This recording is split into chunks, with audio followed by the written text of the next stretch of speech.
Are you struggling to decide on whether or not you want to visit a zoo or an amusement park? Why not do both? Busch Gardens Tampa combines an amusement park and a zoo all on a single property. You have coasters going right by animal exhibits and a matching theme to boot. If you've seen my review of this park, you'll know that it has a great ride collection and some decent theming. During the summer, this park can get fairly busy, so make sure to follow along with this guide if you want to maximize your time here.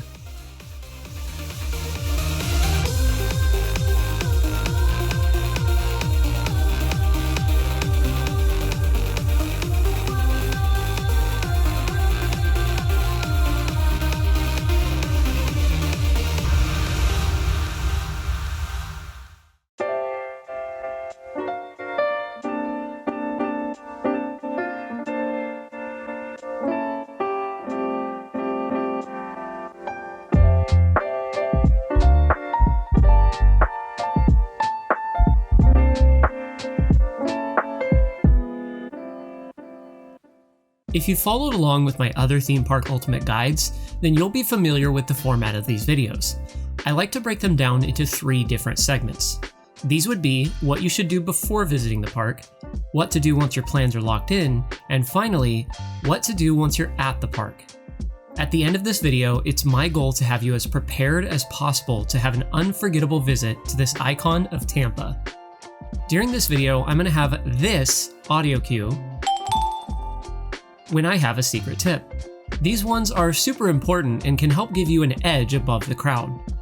I will also be discussing the best times to ride the major coasters like Iron Gwazi and what rows you should ride it in. Furthermore, I'll be discussing whether or not the quick queue is worth it when visiting the park, so stay tuned. Let's dive in. Like most amusement parks, there are some steps you should take to prepare before visiting.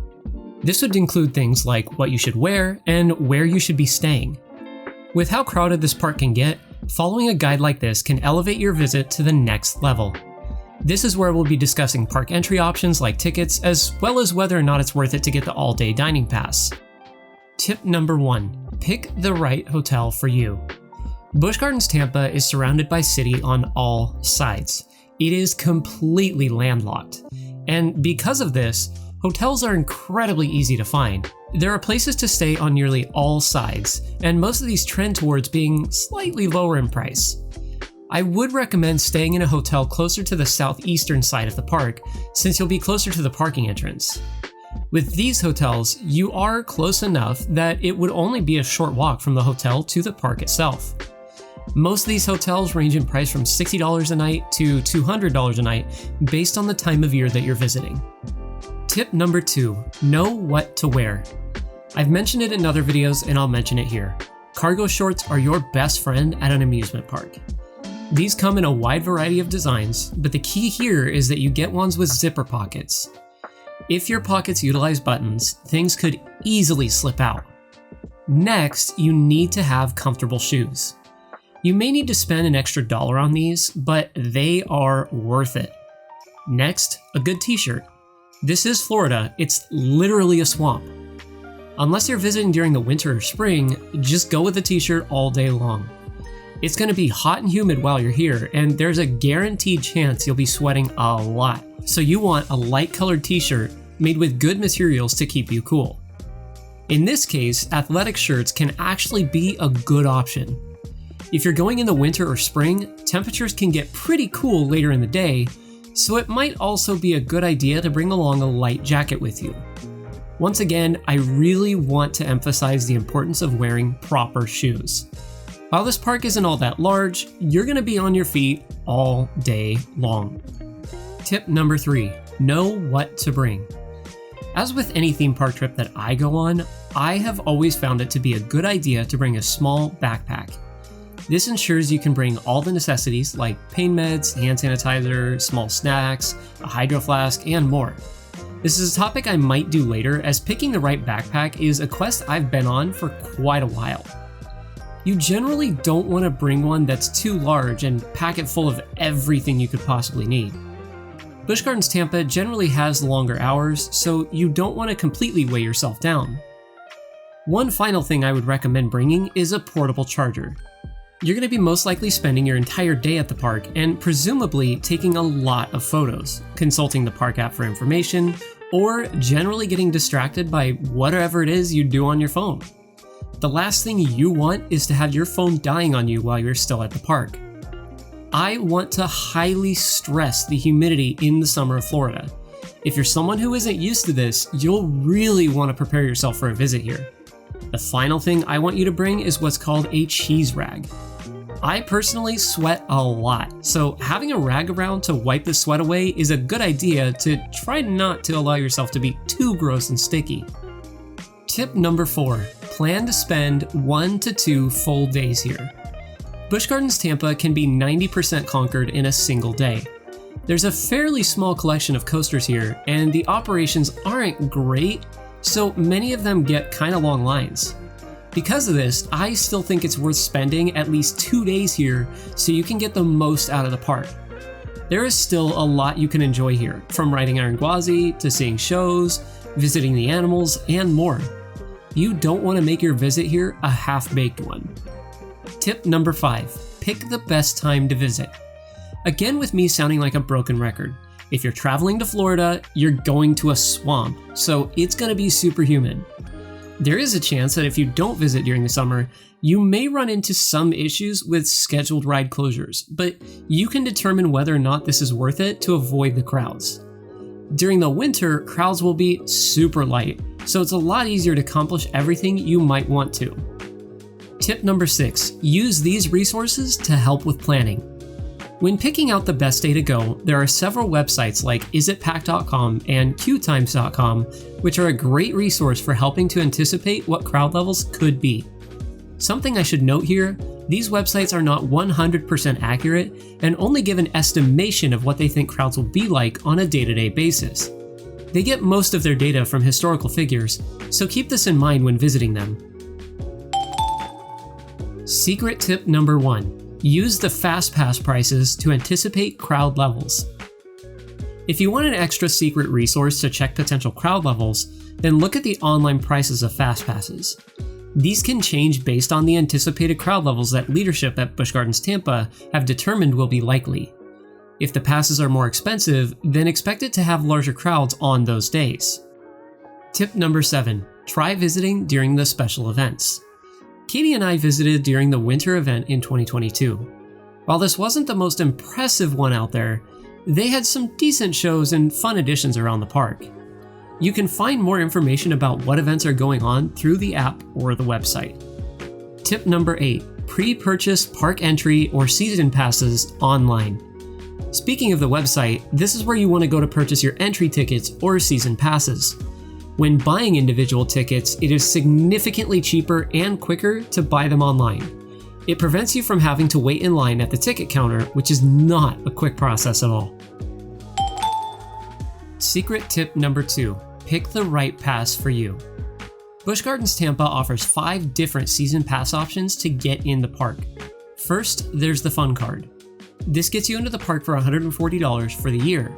It doesn't offer anything like free parking or other discounts, and it does have blackout dates. Up next is the Bronze Pass.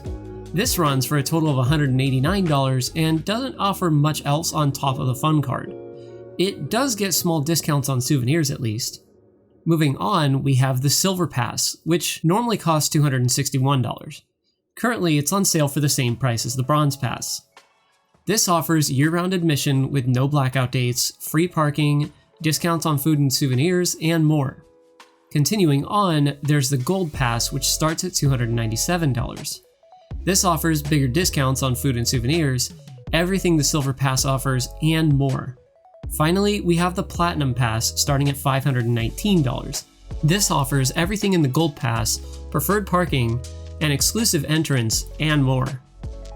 If you're visiting for just a short amount of time, maybe a few days at the very least, I would probably just recommend going with the Fun Card because the overall cost just makes that worth it. Tip number 9. Consider upgrading your pass with the 4-park add-on. When checking out with your season pass, you're given the option to add the Extra Park add-on. This will allow you to visit any and all of the United Parks & Resorts properties located in Florida. If you are already planning on visiting all 4 of these properties, I would definitely recommend adding this to your season pass. Tip number 10. Find out if the all-day dining pass is a good option. Even if you're only spending a single day at the park, the dining plan can be a good option and should definitely be considered. A meal for a single person can cost as much as $30, so by having a meal plan, you'll be spending roughly half of what you would otherwise. Tip number 11. Download the Busch Gardens app. I will probably state this tip in just about every video. If the park has an app, you want to download it. These are great for getting not only live wait times and ride closures, but also for finding information on shows and having a digital park map. It's available on both Android and iOS, meaning unless you have a flip phone, you can download the app. These apps have a pretty decent filtering option so you can find exactly what you need, be it restrooms, rides, restaurants, and more. Tip number 12. Find out if Quick Queue is worth it. If you watch my video about Fast Passes, you may remember me freaking out about the prices of the Fast Passes at the United Parks properties. Let's face it, Busch Gardens Tampa's fast lane prices can be pretty steep. I would really only recommend paying for them if you either have limited time at the park or just have a ton of cash to burn. Yes, the lines can get very long here, but if you focus more on planning your trip out better, you're more likely to spend less time waiting in line without having to pay the extra cost. Rides like Iron Gwazi and Cheetah Hunt can tend to have slower operations, but because of the size of the park, this may not be all that huge of a concern. Now that you've picked out when you're going and all that, we should dial in more and figure out what to do while you're at the park proper. The most important part of this section is what you do at the start of your day. You really need to plan on making the right moves so that you beat the crowds early. Tip number 13. Check out the Roller Coaster Insider Tour. Did you know that Busch Gardens offers a behind-the-scenes tour of some of their major roller coasters? If you're a coaster nerd like me, this is one tour you can't miss, taking you in the behind-the-scenes areas of rides like Cheetah Hunt, Cobra's Curse, and Montu. You get a personal tour to the maintenance areas of these rides and get exclusive views of each one as well. Tip number 14. Check out the Animal Insider Tours. For you animal lovers out there, Busch Gardens offers another tour, but this time it focuses specifically on the wildlife of the park. These tours take you behind the scenes of specific animal exhibits based on which one you choose. Secret tip number 3. If staying nearby, plan on getting to the main gate 30 minutes prior to park opening. It's very important to try to skip the line at the main gate if you're staying close to the property. It's pretty much guaranteed that most of the people will be following a similar path, so be sure to get here early so that you aren't bogged down in a small crowd. Tip number 15. Bring a spray bottle. I cannot emphasize enough just how humid it will be while you're here. I apologize if I sound like a broken record, but you really should find every way to cool off during those hotter days. If you have a spray bottle with a fan on it, bring it. Half of the misters around the park are likely to be broken, so it's worth bringing one of these or purchasing one on site. Tip number 16. Save at least $150 to bring with you into the park. I've mentioned previously that a meal for a single person can cost roughly $30.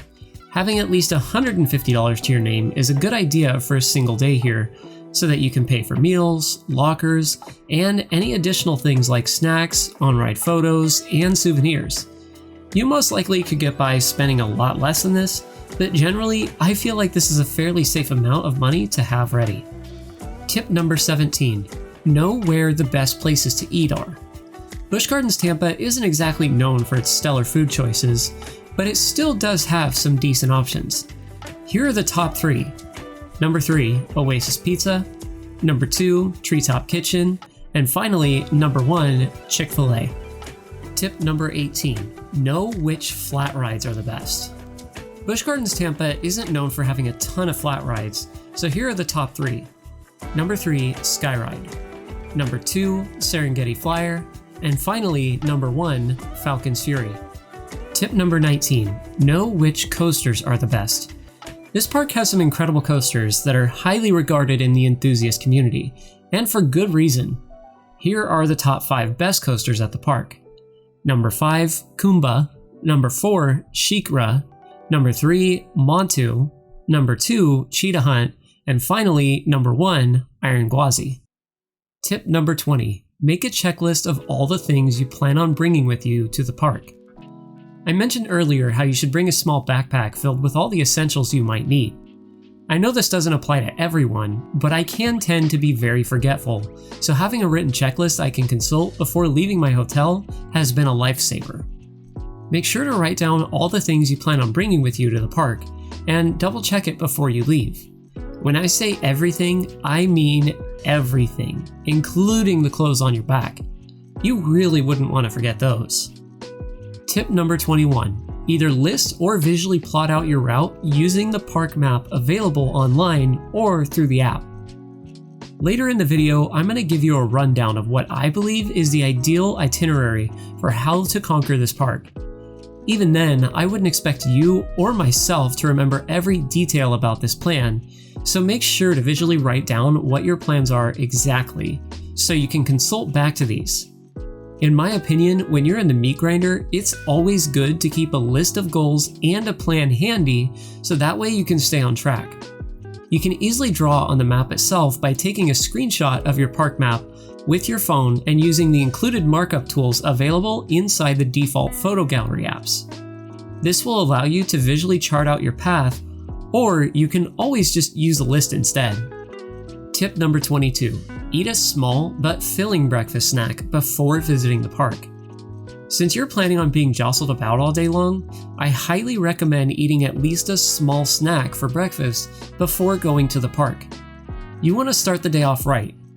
Even if you plan on having a proper breakfast, I would still recommend to keep it fairly light so as to ensure you don't feel sluggish and bogged down for most of your day at the park. Tip number 23. Check the weather before you visit. On a final note about the heat, it is a really good idea to check what the weather will be like when you visit. If temperatures are supposed to be 90 degrees or hotter with a humidity of 90% or more, I would highly recommend either planning on visiting on a different day or consider taking a break midday to cool off. Florida can also be home to a ton of thunderstorms, so be mindful of them as well. The park will close the rides and the park itself early if there are thunderstorms nearby. We've got most of the planning out of the way. Now is the time to put that planning to the test. Keep watching as we're about to dive into the perfect itinerary for how to absolutely master this park.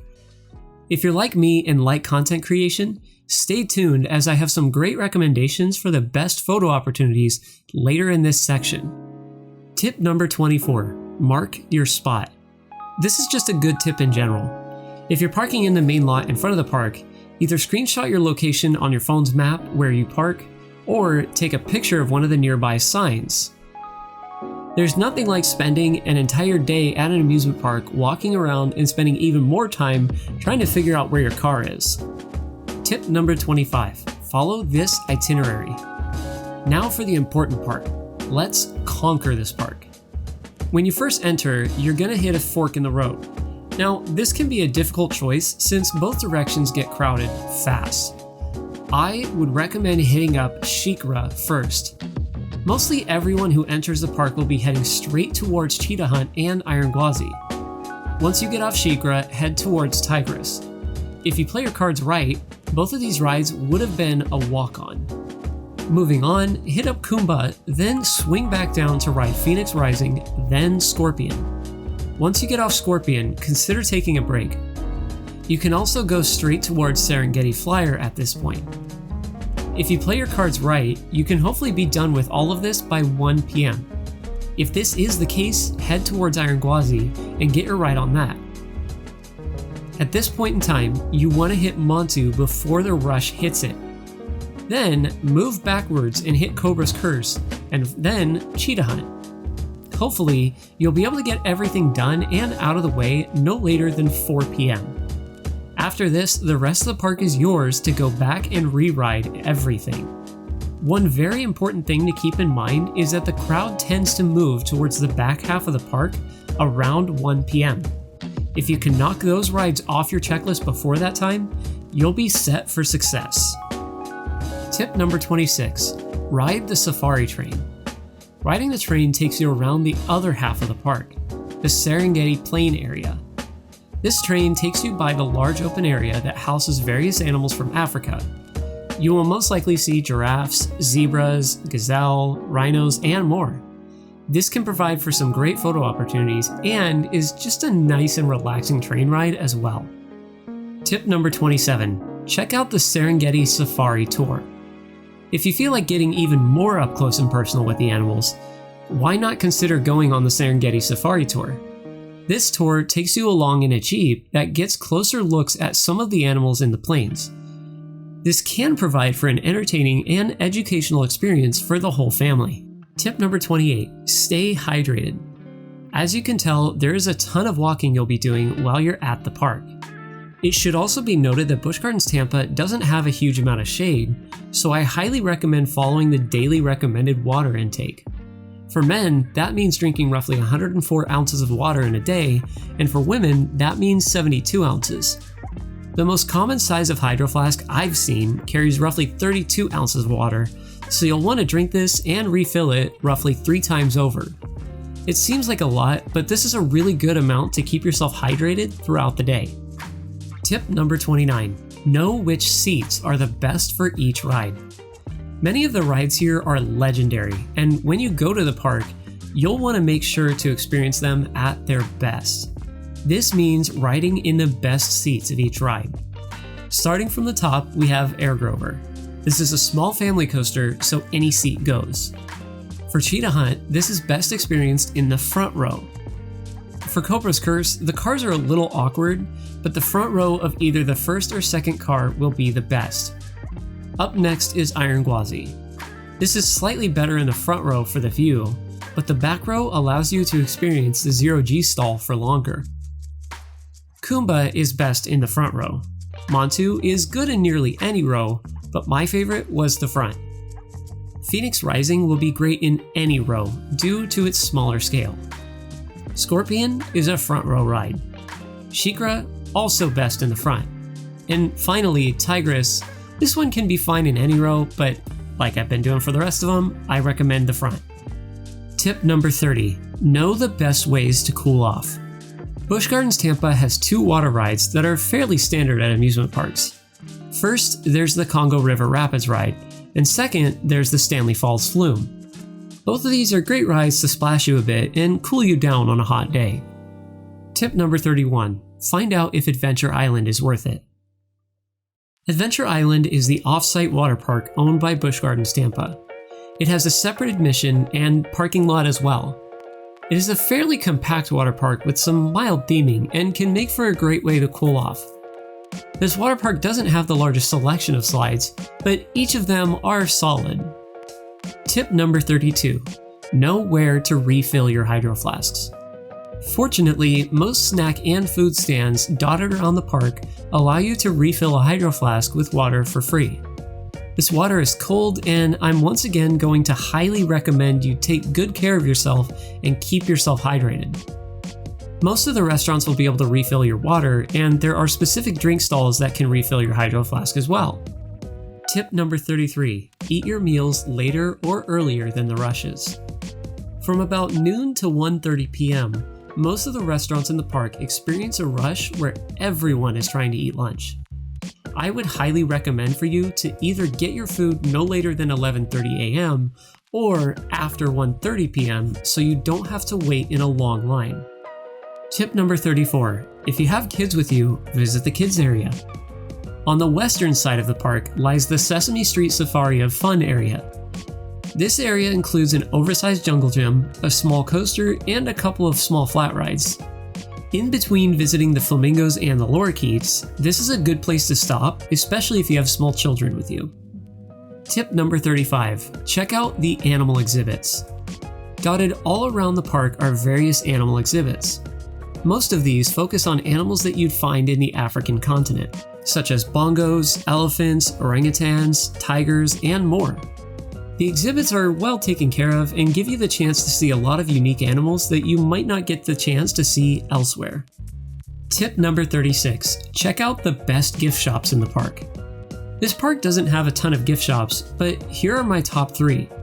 Number 3, Iron Gwazi Gifts. Number 2, Kariba Marketplace. And number 1, the Emporium. Tip number 37, know the best places for dessert. As far as I can tell, there's really only 2 dedicated dessert shops in the park. These would be Twisted Tails Pretzels and Moroccan Delights. I personally prefer the latter. Tip number 38, know which are the best night rides. This is a close one as there's a lot of good choices, but in my personal opinion, my favorite night rides would have to be found on either Cheetah Hunt or Iron Gwazi. Kumba and Montu would make good choices, but my first 2 picks are my favorites. Tip number 39, check out the animal presentations. At different times of day, park staff can be found at each of the animal exhibits putting on demonstrations and talking about the animals of the exhibits they're in. A lot of these were fun to catch and offered some fun educational opportunities, so if you come across one of these, I'd highly recommend listening in. Tip number 40, check out these spots for taking great photos. For our last tip, let's talk about photo opportunities. For some great shots of Iron Gwazi, there's 2 spots that you'll want to stand in. First would be on the exit ramp of the ride itself. From here, you can get some nice views of what the ride looks like from inside the ride area. The second spot would be right here near the Garden Gate Cafe. This view is a lot more limited of the coaster, but it can still provide for a good perspective. Moving on, we have this spot near Serengeti Flyer. This spot allows you to get some awesome photos of the slalom on Cheetah Hunt. Up next is the train ride. The Serengeti Express train takes you around the plains, but also takes you next to Montu, Kumba, Shikra, and Cheetah Hunt. Finally, there's this area in the preferred parking lot. From here, you'll be able to get a ton of unique shots of Montu. At the end of the day, Busch Gardens Tampa is full of a ton of great coasters. If you follow along with this guide, hopefully you'll be able to experience not only these, but everything else this park offers. There's a ton to do here, and you may even find something new every time you visit. Whether you're here to visit the animals or ride some legendary coasters, you'll surely have a memorable time.